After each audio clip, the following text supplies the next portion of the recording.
crois qu'il est très important pour cette année d'être vraiment, de se centrer et d'aller au plus proche de sa vérité, de vraiment se plaquer sur ce qu'on a de plus authentique en nous. Pour ma part, j'avais démarré il y a 20 ans, mais j'avais pas du tout, bien sûr, pas du tout les outils, ni l'expérience, ni quoi que ce soit. Tout ce que j'avais il y a 20 ans, c'était quelques lignes lues sur un forum qui parlait d'une technique qui s'appelait le pourquoi récursif. Et donc je pressentais à cette époque-là que la qualité des questions que j'allais me poser allait impacter directement sur la qualité de ma vie qui allait en découler. Bon, alors bien sûr, j'étais pas équipé, j'avais cette toute petite technique qui s'appelait le pourquoi récursif. Et je vais te donner un exemple concret, très, très simple. Par exemple, à l'époque, je me posais la question pourquoi est-ce que je me sens perdu? Et la réponse pouvait être, je ne me souviens plus bien, mais parce que je ne sais pas ce que je veux dans la vie. Et bien avec le pourquoi récursif, ça devient pourquoi je ne sais pas ce que je veux dans ma vie.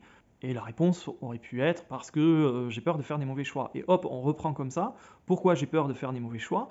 Et à ce moment-là, au bout de plusieurs, on va dire, opérations, itérations de ce pourquoi récursif, on obtient une vérité qui peut ressembler à parce que je crois que je ne mérite pas de réussir, par exemple.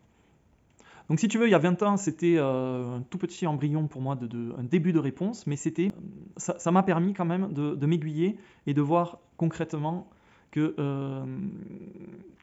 je ne pourrais pas être salarié, je ne pourrais pas supporter d'avoir des collègues, des horaires fixes, un patron, voilà, que je ne pourrais pas rentrer dans le moule. Et ça m'a permis de me dire, voilà, je vais créer pour moi, je vais écrire des livres, je vais voilà, développer mon imaginaire, je vais m'autoriser à réussir, et je me suis mis donc à écrire mes romans, à vivre de ma plume, j'en ai écrit une trentaine. Et pour écrire ces bouquins, finalement, eh ben, j'ai gardé cet amour de la question. Et donc je me suis posé des tas de questions. Des tas de questions pour essayer de cerner mes personnages, de les comprendre, du genre qu'est-ce que mon personnage espère de la vie mais qu'il n'ose pas s'avouer, quelle blessure va guider ses choix, quel mensonge il se rend compte à propos de l'amour, quel autre personnage l'aide ou quel autre personnage le freine, jusqu'où est-il prêt à aller pour atteindre ses rêves. Et en fait, ces questions, petit à petit, tu te doutes bien, à force de les répéter, bon, mais elles me pénètrent, bon, mais j'ai fini par me les poser moi-même. Ensuite, on a eu l'épisode du Covid, de la pandémie, là, d'autres types de questions sont remontées à la surface, et là, je me suis posé vraiment des questions de notre type. Du genre, à qui profite cette crise? Où va l'argent? Pourquoi Jean-Brigitte a d'aussi grands pieds? Pourquoi le système, finalement, nous rend de plus en plus dépendants et esclaves? Et toutes ces réflexions m'ont poussé à écrire mon livre La pelote de laine, pour essayer de détricoter tout ça.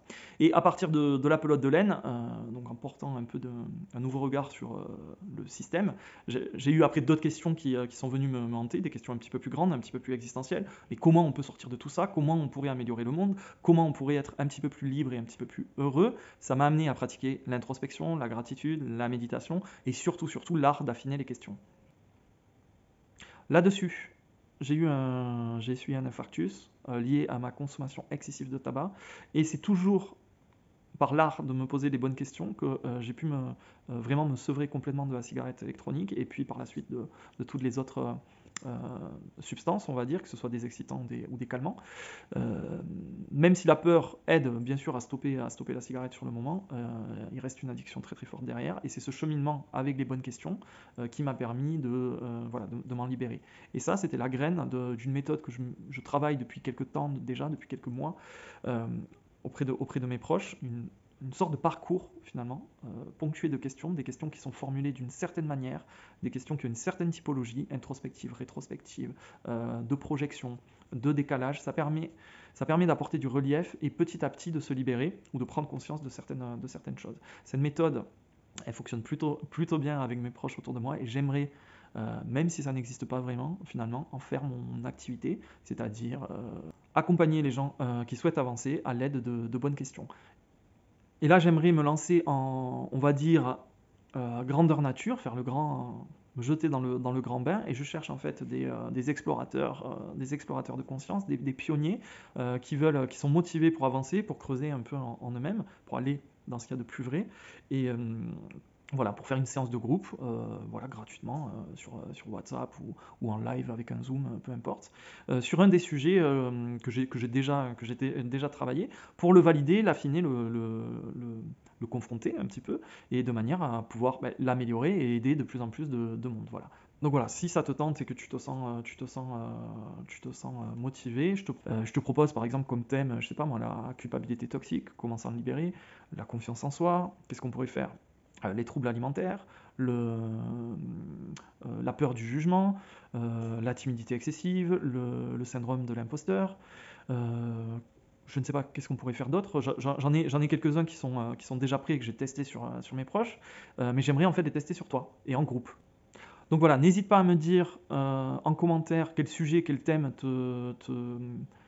t'intéresse, que ce soit la culpabilité toxique, le lâcher-prise, les dépendances affectives ou la gestion des relations toxiques, etc.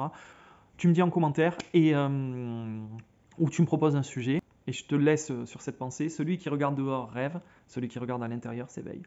Bonne journée.